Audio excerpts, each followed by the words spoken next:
Guys তোমরা সামনে যে জায়গাটা দেখতে পাচ্ছ, পণ্ডিত ঈশ্বরচন্দ্র বিদ্যাসাগর মহাশয় এই স্থানে ভূমিষ্ঠ হয়েছিলেন, এইখানে এই জায়গায় জন্মগ্রহণ করেছিলেন। এই এক সময় বিদ্যাসাগর পড়াশোনা করেছেন, এই মাটিতে বিদ্যাসাগর একসময় খেলাধুলা করেছেন, হাঁটাচলা করেছেন, ঘুরে বেরিয়েছেন, এই মাটিতেই একসময় বিদ্যাসাগর বড় হয়েছেন। আর এইখানেই দেখতে পাচ্ছ তোমরা যে এই যে প্রাথমিক বিদ্যালয়, এটা একসময় বিদ্যাসাগর শিক্ষাগুরু কালীকান্ত চট্টোপাধ্যায় ওনার পাঠশালা ছিল এবং বিদ্যাসাগর এই পাঠশালায় এসে ছোট থেকে শিক্ষা লাভ করেছেন। তো এই ধরনের চিত্র তোমরা বিভিন্ন বাড়ির দেওয়ালে তোমরা দেখতে পাবে। তো খুব সুন্দর গ্রাম, খুব সুন্দর। এখানে অনেক কিছু তোমাদেরকে দেখানো হবে। আজকে আমরা এসেছি বিদ্যাসাগরের সেই জন্মস্থান, বিদ্যাসাগরের সেই ছেলেবেলা যেখানে বড় হয়েছেন বিদ্যাসাগর, সেই বাড়িতে। সময় বিদ্যাসাগর ছেলেবেলায় শৈশবকালে বিদ্যাসাগর এই সব ঘরগুলোতে তিনি থেকেছেন তার পিতামাতার সঙ্গে।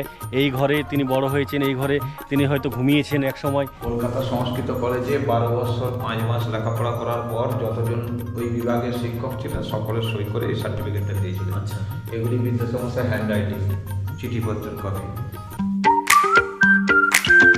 হে গাইস, গুড মর্নিং। তোমরা সবাই কেমন আছো? আশা করছি তোমরা সবাই ভালো আছো, বিন্দাস আছো। আমিও ভালো আছি, খুব ভালো আছি। আমি অরিন্দম, আর তোমরা দেখছো আমার ইউটিউব চ্যানেল অরিন্দম খালিদ। তো আজকে সকালবেলা ওয়েদারটা খুবই ভালো, খুব সুন্দর ওয়েদার। আজকে কোনো কুয়াশা নেই, আজকে কোনো ঠান্ডাও সেরকম নেই। আমরা সব ভাইরা মিলে আজকে ঘুরতে যাচ্ছি পশ্চিম মেদিনীপুর জেলার বীরসিংহ গ্রামে। জানো হয়তো বীরসিংহ গ্রাম পণ্ডিত ঈশ্বরচন্দ্র বিদ্যাসাগরের জন্মভূমি। তো আজকে ব্লগটা হবে সেখানে, সেই ব্লগটা তোমরা দেখতে থাকো, খুব এনজয় করো। যারা নতুন তারা চ্যানেলটাকে সাবস্ক্রাইব করে বেল আইকনটাকে প্রেস করে দিয়ে আমাদেরকে একটু সাপোর্ট করো।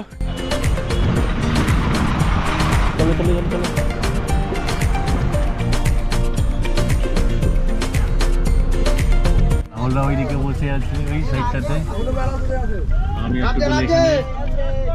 দাদা এখানে। আমরা ঘাটালে পৌঁছে গেলাম, আর কিছুটা গেলে আমরা বীরসিংহ মোড়ে নামবো।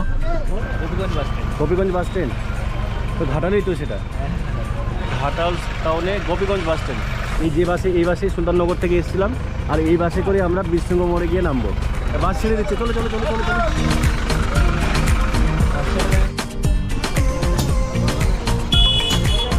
আমরা যেখানে বিদ্যাসাগরের বীরসিংহ গ্রামে যাব সেই জায়গায় নেমে গেছি। এই জায়গাটার নাম সিংহডাঙ্গা। আর এখানে যেটা দেখছো তোমরা, এখানে বিদ্যাসাগর তরণ ছিল, এটাকে ভেঙে নতুন করে করা হয়েছে। এখান থেকে আমরা টোটো নিয়ে বীরসিংহ গ্রামের দিকে রওনা দেবো। কি এটা? ফুলকপি। হ্যাঁ, হলুদ রঙের ফার্স্ট টাইম দেখলাম।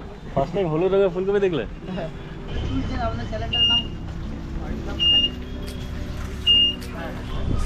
আমরা এই টোটোতে করেই এখন বীরসিংহর উদ্দেশ্যে রওনা দিব। তো গাইস সঙ্গে থাকো, দেখতে থাকো ভিডিও। দাদা এই জায়গাটার নাম কি? সিংহডাঙ্গা নাকি? সিংহডাঙ্গা। আর এখান থেকে বিদ্যাসাগরের যেখানে জন্মভূমি, সেই জায়গাটা যেতে কতক্ষণ লাগবে সময়? 10 মিনিট।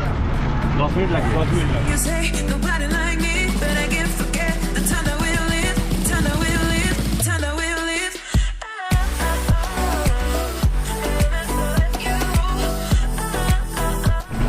তোমরা কেমন ফিল করছো? ভালো লাগছে তো?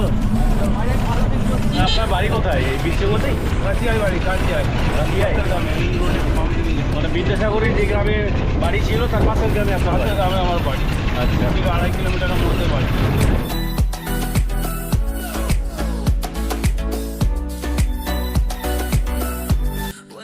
ফাইনালি আমরা বীরসিংহ গ্রামে পৌঁছে গেলাম। সামনে গেট দেখতে পাচ্ছ, গ্রামের মুখে এই গেটটা দেখতে পাবে। এখন আমরা টোটো থেকে নামবো আর গ্রামটা ঘুরে ঘুরে দেখবো। তো গাইস, ওয়েলকাম টু বীরসিংহ, মানে বিদ্যাসাগরের জন্মভূমিতে আমরা পৌঁছে গেছি। আর আমার পিছনে তোমরা দেখছো রাহুল, প্রিয়াংশু, টুটুল আর আমার বর্দা। গাইস তোমরা দেখছো আমার পিছনে মাটির বাড়ি, কত সুন্দর, ছবির মতো সুন্দর লাগছে। তো গাইস এটা দেখছো ঠাকুরদাস মঞ্চ, বিদ্যাসাগরের বাবার নামে এই মঞ্চটাকে নামকরণ করা হয়েছে। গাইস তোমরা দেখছো এখানে প্রত্যেকটা বাড়ির দেওয়ালে এইভাবে আর্ট করে রাখা হয়েছে। এখানে এই ছবিতে দেখানো হয়েছে যে বিদ্যাসাগর তার বাবার সঙ্গে যে কলকাতায় পায়ে হেঁটে পড়তে গেছিল এবং যে এই যে মাইলস্টোনের যে সংখ্যাগুলো তিনি শিখেছিলেন সেই তারই চিত্র দেয়ালে অঙ্কন করা হয়েছে। তো এই ধরনের চিত্র তোমরা বিভিন্ন বাড়ির দেওয়ালে তোমরা দেখতে পাবে। তো খুব সুন্দর গ্রাম, খুব সুন্দর। এখানে অনেক কিছু তোমাদেরকে দেখানো হবে আজকে। তো চলো যাওয়া যাক। বিভিন্ন বাড়ির দেওয়ালে গাইজ দেখতে পাচ্ছ এখানে বর্ণ পরিচয় যে অক্ষরগুলো আছে সেই অক্ষরগুলো দেওয়ালে অঙ্কন করা আছে। এখানে দেখতে পাচ্ছ অ, আ, হর্ষই, দীর্ঘই, স্বরবর্ণ, ব্যঞ্জনবর্ণ সবই বাড়ির দেওয়ালে অঙ্কন করা আছে। এখানে একটি মন্দির আছে, মন্দিরে পুরোহিত মশাই পুজো করছেন। তো আমরা হাঁটতে হাঁটতে চলে যাচ্ছি বিদ্যাসাগরের যেখানে বাড়ি, জন্মভূমি, সেই জন্মভূমির দিকে। গাইস, আমি এখন যেখানে দাঁড়িয়ে আছি আমার পিছনে তোমরা দেখতে পাচ্ছ এটা হচ্ছে বিদ্যাসাগর মহাশয়ের শিক্ষাগুরু কালীকান্ত চট্টোপাধ্যায়ের পাঠশালা। এই পাঠশালা বিদ্যাসাগরের যিনি শিক্ষাগুরু ছিলেন পণ্ডিত কালীকান্ত চট্টোপাধ্যায়, ওনারই পাঠশালা। এখন সেই পাঠশালা প্রাথমিক বিদ্যালয়ে পরিণত হয়েছে। এখানে এক সময় বিদ্যাসাগর পড়াশোনা করেছেন। এই মাটিতে বিদ্যাসাগর একসময় খেলাধুলা করেছেন, হাঁটাচলা করেছেন, ঘুরে বেরিয়েছেন। এই মাটিতেই একসময় বিদ্যাসাগর বড় হয়েছেন।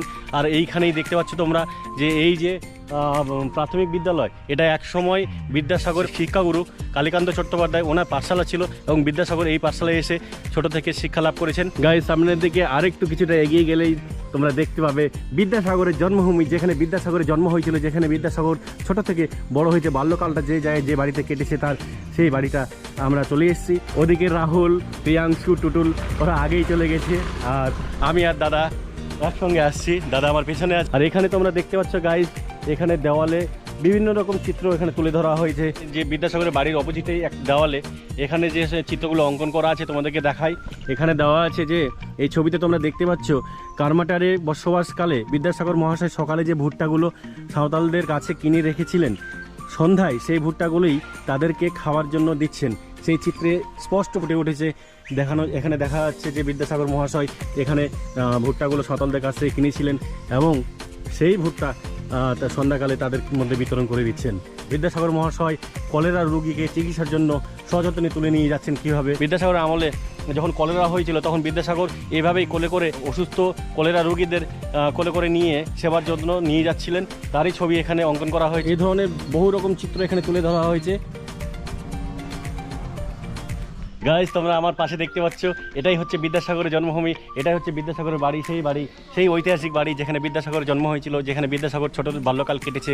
এই বাড়ির আঙ্গিনায় এক সময় ছোটোবেলায় বিদ্যাসাগর হাঁটাচলা করেছে, খেলাধুলা করেছে। এখানেই বিদ্যাসাগরের শৈশবকাল কেটেছে। যে বাড়িটাতে, সেই বাড়িটাতে তোমাদের নিয়ে এসেছি।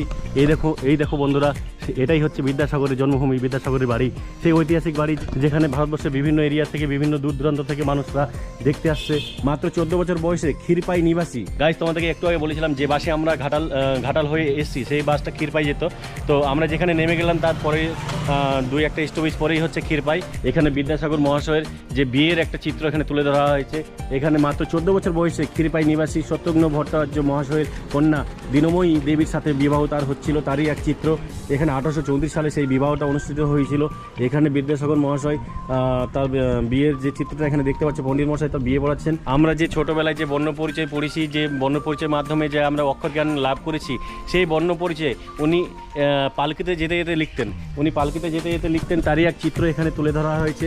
ছবিতে তোমরা দেখতে পাচ্ছ এখানে বালক রবীন্দ্রনাথ ঠাকুর বিদ্যাসাগর মহাশয়কে ম্যাকবেথের তর্জমা শোনাচ্ছেন। বিদ্যাসাগরের শৈশবকাল এই জায়গাতে কেটেছে। এই জায়গার এই যে মাটি তোমরা দেখতে পাচ্ছ, এইগুলোতে বিদ্যাসাগর একসময় হেঁটে বেরিয়েছেন। এই রাস্তা দিয়ে একসময় বিদ্যাসাগর পাঠশালায় পড়তে যেতেন, আর এই রাস্তা দিয়ে হাঁটাচলা সব কিছু করেছেন। এই হচ্ছে বিদ্যাসাগরের জন্মভূমি, বিদ্যাসাগরের গ্রাম বীরসিংহ। এখানে বিদ্যাসাগরের বাড়ি, এই বাড়িগুলো হচ্ছে বিদ্যাসাগরের প্রতিবেশী। তো এনারা কত ভাগ্যবান যে বিদ্যাসাগরের মতন মহান ব্যক্তির প্রতিবেশী এনারা। এটা হচ্ছে বিদ্যাসাগরের বাড়ির পেছন সাইড, বিদ্যাসাগরের বাড়ির ফ্রন্ট সাইড ওইদিকে ওই ধারে। এই যে গ্রামের চিত্র দেখছো বন্ধুরা, এটা হচ্ছে বিদ্যাসাগর যে পাড়ায় জন্মগ্রহণ করেছিলেন সেই পাড়ারই বাড়ি ঘর তোমাদেরকে দেখাচ্ছি, ঘর বাড়ি। ওয়েলকাম টু বিদ্যাসাগর মহাশয়ের বাড়ি। আমরা ঢুকলাম, অ্যাড্রেস ঢুকে গেছি। এক ধার থেকে দেখাই গাইস, একটু সামনে এগিয়ে গেলে দেয়ালের দিকে যে চিত্রটা তোমরা দেখছো, সেই দেয়ালের চিত্রে স্পষ্ট এখানে তুলে ধরা হয়েছে যে বিদ্যাসাগরের ছেলে নারায়ণ বন্দ্যোপাধ্যায়, তার বিয়ের একটি চিত্র। তিনি যে বিধবা বিবাহ প্রচলন করেছিলেন, তার শুরু করেছিলেন তার ছেলের বিয়ে দিয়ে। আর নিচের দিকে যে স্ট্যাচুর মাধ্যমে যেটা দেখতে পাচ্ছ, বিদ্যাসাগর যে মহিলাদের যে পড়াশোনার জন্য যে ব্যবস্থা করেছিলেন, যেটা শুরু করেছিলেন, তারই এখানে স্ট্যাচুর মাধ্যমে দেখানো হয়েছে। আর তোমরা ভালোভাবে লক্ষ্য হলে দেখতে পাবে যে তখনকার দিনে মহিলারা তালপাতা চাটাইয়ে বসে পড়াশোনা করছিলেন। এখানে তোমরা এই চিত্রে সেটা স্পষ্টভাবে বুঝতে পারছো। আর এই যে তোমরা বিদ্যাসাগরের বাড়ির ঘরের যে উঠোনটা দেখতে পাচ্ছ, এই উঠোনে এক সময় বিদ্যাসাগর কত যে ছুটোছুটি করেছে, খেলাধুলা করেছে। সময় বিদ্যাসাগর ছেলেবেলায় শৈশবকালে বিদ্যাসাগর এই সব ঘরগুলোতে তিনি থেকেছেন তার পিতামাতার সঙ্গে। এই ঘরে তিনি বড় হয়েছেন, এই ঘরে তিনি হয়তো ঘুমিয়েছেন এক সময়। আজকে সেই ঘর মিউজিয়ামের মতো ইউজ করা হচ্ছে।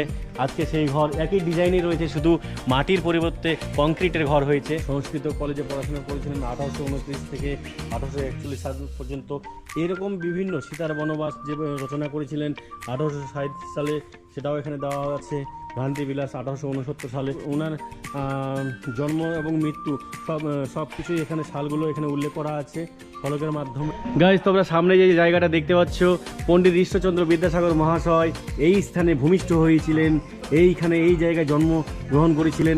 সেই জায়গাটা আজকে একটা স্মৃতি ফলক হিসাবে এখানে তৈরি করা হয়েছে, যাতে মানুষ বুঝতে পারে যে এইখানে ঈশ্বরচন্দ্র বিদ্যাসাগর জন্মগ্রহণ করেছিলেন। সেটা তোমরা দেখতে পাবে, এখানে লেখা রয়েছে পণ্ডিত ঈশ্বরচন্দ্র বিদ্যাসাগর মহাশয় এই স্থানে ভূমিষ্ঠ হয়েছিলেন। জন্মসাল বাংলা 1227 সালে।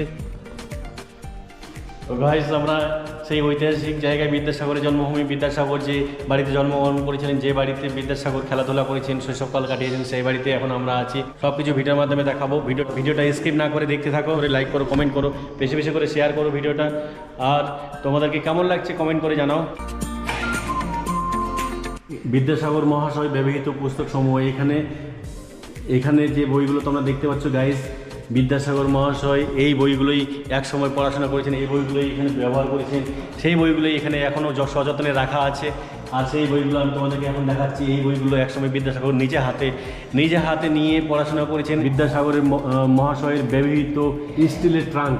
বিদ্যাসাগর যখন পড়াশোনা করতেন, তার তখন যে ব্যবহার করার জন্য যে স্টিলের ট্রাঙ্ক ছিল, সেই ট্রাঙ্ক আজও আছে। এই ট্রাঙ্ক এখন অনেকটা মরচে পড়ে গেছে, পুরনো, যেহেতু অনেক দিনের পুরনো, মরচে পড়ে গেছে। এই যে বাঁধানো কৃত্রিম দাঁত তোমরা দেখছো, এটা এক সময় বিদ্যাসাগর মহাশয় ব্যবহার করেছেন।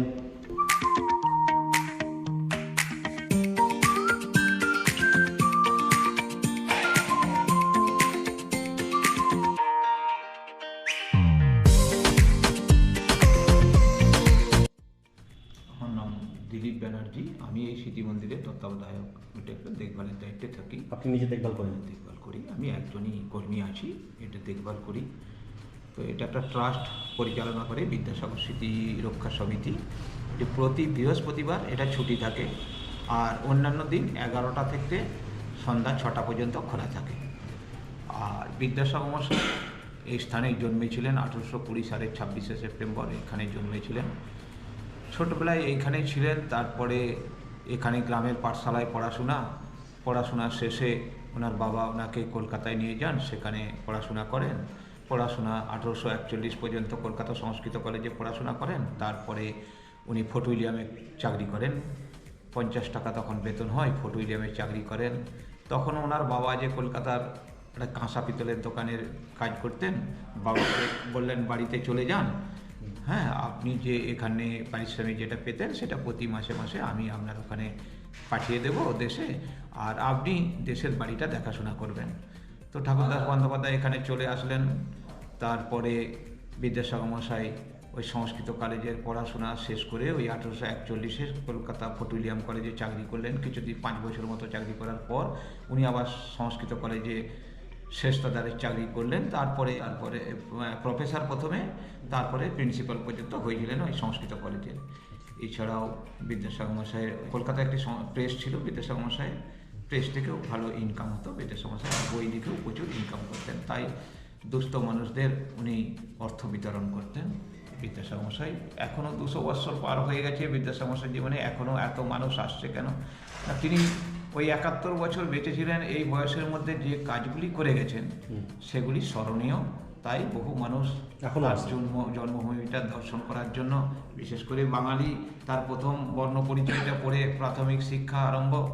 বিদ্যাসাগর মশাইয়ের প্রাথমিক বই পড়ে যে শিক্ষা আরম্ভ, তারা অন্তত বলে যে তার জন্মভিটাটা একবার দেখে আসি। ভারতবর্ষের সমস্ত রাজ্য থেকে কম বেশি মানুষ এখানে আসেন। শহর থেকে এটা অনেকটা দূরে, সেই জন্যে লোকজন একটু কম হয়, তবু মানুষ এখানে প্রায় আসেন। আচ্ছা, আপনার বাড়ি কি এই গ্রামে? আপনি বিদ্যাসাগরের প্রতিবেশী হচ্ছেন? হ্যাঁ, প্রতিবেশী আমরা এখানে মানে বংশানুক্রমে বসবাস করি। বংশানুক্রমে এখানে বসবাস করছেন। অনেক ধন্যবাদ আপনাকে। গাইস, এখন আমরা এই রুমটাতে ঢুকবো।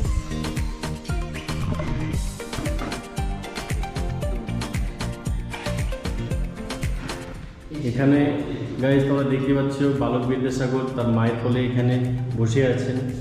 কলকাতা সংস্কৃত কলেজে 12 বছর 5 মাস লেখাপড়া করার পর যতজন ওই বিভাগের শিক্ষক ছিলেন সকলের সই করে এই সার্টিফিকেটটা দিয়েছিলেন। আচ্ছা, এগুলি বিদ্যাসাগর মশাই হ্যান্ড রাইটিং, চিঠিপত্রের কপি। উনি যে হিন্দু ফ্যামিলি একটা অ্যানুইটি ফান্ড তৈরি করেছিলেন, যেটির উদ্দেশ্য হলো মানুষ যদি জীবদ্দশায় কিছু অর্থ সঞ্চয় করে যায়, মৃত্যুর পর উত্তরাধিকারীরা সুদ সমেত সেই টাকাটা ফেরত পাবেন, যেটা দেখে পরবর্তী পর্যায়ে বেঙ্গলি ইন্স্যুরেন্স কোম্পানি গঠিত হয়। এই হলো একটা ছবি, এটা শ্মশান ঘাটে বিদ্যাসাগর মশাই মৃত্যুর পর নিয়ে যাওয়া হয়েছে। বসি একটা ছবি আঁকা হচ্ছে। ইনি ভাই ঈশান বন্দ্যোপাধ্যায়, ইনি ভাই শম্ভুচন্দ্র বন্দ্যোপাধ্যায়, ইনি জামাই সূর্যকুমার অধিকারী, কলকাতা মেট্রোপলিটন কলেজের অধ্যক্ষ ছিলেন। ইনি জামাই, আর এই ছেলের একমাত্র ছেলে নারায়ণ বন্দ্যোপাধ্যায়। এই কলকাতার বাদলবাগান বাড়ি, এই বাড়িতেই শ্রীরামকৃষ্ণ বিদ্যাসাগর মশাইয়ের সঙ্গে দেখা করতে গেছিলেন। এই কলকাতাতেই বাড়ি। আর ওনার নামে একটি রেল স্টেশন, ওই ঝাড়খণ্ডে রেল স্টেশন। এইটা ওইখানে উনি একটা বাড়ি কিনেছিলেন। সেই বাড়ির গেট ভেতরের দিকে 11 ঝাড়খণ্ডে 11 কামরা বাড়ি আছে, একটা বড় বিল্ডিং। আর এইটি চিকিৎসালয় করেছিলেন। আর এই যে চাতালের মতো অংশটি, এখানে উনি ওই আদিবাসী ছেলে মেয়েদের লেখাপড়া শেখাতেন এবং হোমিওপ্যাথিক চিকিৎসা করতেন। এই ছবিগুলি আছে এখানে। ওখানে কিছু আসবাবপত্র। এটা কি? এটা কি? এটা একটা ডায়েরি ওনার লেখা। সংস্কৃত কলেজে মালির ঘরে চুরি হয়ে গেছে সেই রিপোর্টটা। এটা একটা কার্টুন এঁকেছেন বঙ্কিমচন্দ্র। ছবি এঁকেছেন একটা ষাঁড়, বিদ্যাসাগরের মাথাটা করে দেওয়া হয়েছে। যে এই সাহিত্য পত্রিকাগুলোকে উনি গুতাতে আসছেন। এইগুলো এই বঙ্গদর্শন ইত্যাদি এইসব সাহিত্য পত্রিকা আছে। বাংলা সাহিত্য যতদিন থাকবে ততদিন বিদ্যাসাগর মশাইকে স্মরণ করে থাকবে। আর আমরা বাঙালিরা কোনোভাবেই প্রত্যেকে বিদ্যাসাগর মশাইয়ের কাছে ঋণী আছি। সবাই ঋণী বাঙালিরা। এই বারান্দায় বসে এক সময় বিদ্যাসাগর পড়াশোনা করেছেন। গাইস, তোমরা এখানে যে একটি কুয়া দেখছো, এই কুয়া বিদ্যাসাগর আমলের সেই কুয়া। এই কুয়াতে এক সময় বিদ্যাসাগর জলপান করেছেন, এই কুয়ার জল খেয়েছেন। সেটাকে এখন এইভাবে যত্ন করে রাখা হয়েছে, কিন্তু ব্যবহার করা হয় না। আর ব্যবহার না হওয়ার কারণেই কুয়ার ভেতরে অনেক আগাছা জন্মেছে। গাইস, আমরা এখন বিদ্যাসাগরের বাড়ি থেকে বেরিয়ে যাচ্ছি। এখান থেকে রওনা দিয়ে দেবো। আমরা এখন বিদ্যাসাগরের বাড়ি থেকে বেরিয়ে এলাম। গাইজ, এই যে মাটির বাড়ি দেখছো, সুন্দর ছবির মতো যে মাটির বাড়িটা দেখছো তোমরা, এটা ছাত্রাবাস অর্থাৎ হোস্টেল। পাশেই হাই স্কুল আছে, তোমাদেরকে দেখাবো সেই হাই স্কুলটা কোন হাই স্কুল। এত সুন্দর বাড়ি, মাটির বাড়ি তোমরা দেখছো। দোতলা মাটির ঘর এবং ছবির মতো ঘর, খুব দেখার মতো চিত্র। তোমরা আসলে দেখতে পাবে বীরসিংহ গ্রামে, সেই বিদ্যাসাগরের গ্রাম, বীরসিংহ গ্রাম, সাজানো গোছানো গ্রাম। এটা হচ্ছে সেই বিদ্যাসাগর বীরসিংহ ভগবতী বিদ্যালয়। চন্দ্র বিদ্যাসাগর মায়ের নামে এই হাই স্কুলটা করা হয়েছে। বিদ্যাসাগরের মায়ের নামে যে হাই স্কুলটা তোমরা দেখলে, ভগবতী দেবী হাই স্কুল। আর সেই স্কুলের পেছন সাইড এটা। আর এই পেছন সাইড দিয়ে আমরা যাচ্ছি স্কুলের যে খেলার যে মাঠ আছে, সেই মাঠে মেলা হচ্ছে, বিদ্যাসাগর মেলা হয়ে গেছে। তো 2 দিন আগে সেই মেলা হয়ে গেছে, কমপ্লিট হয়ে গেছে। তো দোকানপাট এখনও আছে, আমরা সেদিকেই যাচ্ছি। গাইস, এসে দেখছো বিদ্যাসাগর মেলা এখানে হয়েছিল। তো 2 দিন আগে এই মেলা শেষ হয়ে গেছে। আমরা যদি 2 দিন আগে আসতাম তাহলে মেলাটা দেখতে পেতাম, আরও আনন্দ হতো আমাদের। তো দুর্ভাগ্যবশত আমরা মেলা শেষ হওয়ার 2 দিন পরে আসছি, যার কারণে মেলা দেখতে পেলাম না। এগুলো দাম কত? কোনটার দাম কেমন? আসুন বলুন। 20 আছে, 30 আছে, 40 আছে। এটার দাম কত? এটার দাম 40 টাকা। 40 টাকা। এগুলো নিচেরগুলো কি 20? কি দিয়ে? Plaster Paris? না, পলিমাটি। পলিমাটি দিয়ে। আর উপরেগুলোর দাম? আমরা 250 টাকা, এগুলো 125 টাকা। আমার আছে।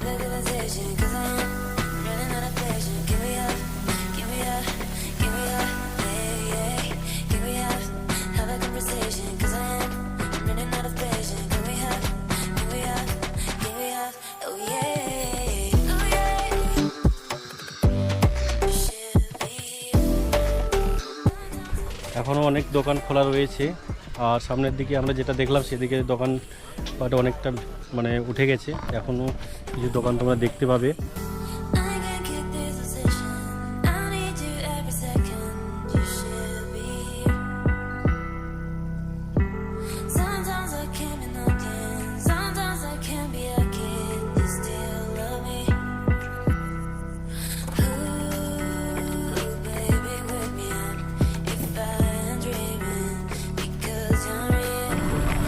গাইস, আমরা ফাইনালি বিষ্ণুপুর গ্রাম থেকে বেরিয়ে যাচ্ছি, এখান থেকে বেরিয়ে যাচ্ছি বাড়ির উদ্দেশ্যে। তো আজকের ভিডিওটা এই পর্যন্তই। ভিডিও ভালো লাগলে অবশ্যই লাইক করো, কমেন্ট করে জানাও তোমাদেরকে কেমন লাগলো, আর সাবস্ক্রাইব করে আমাকে সাপোর্ট করো, পাশে দাঁড়াও। তো আজকের ভিডিওটা এইটুকুই থাক, দেখা হচ্ছে পরবর্তী ভিডিওতে। ততক্ষণ তোমরা ভালো থেকো, টাটা, বাই বাই।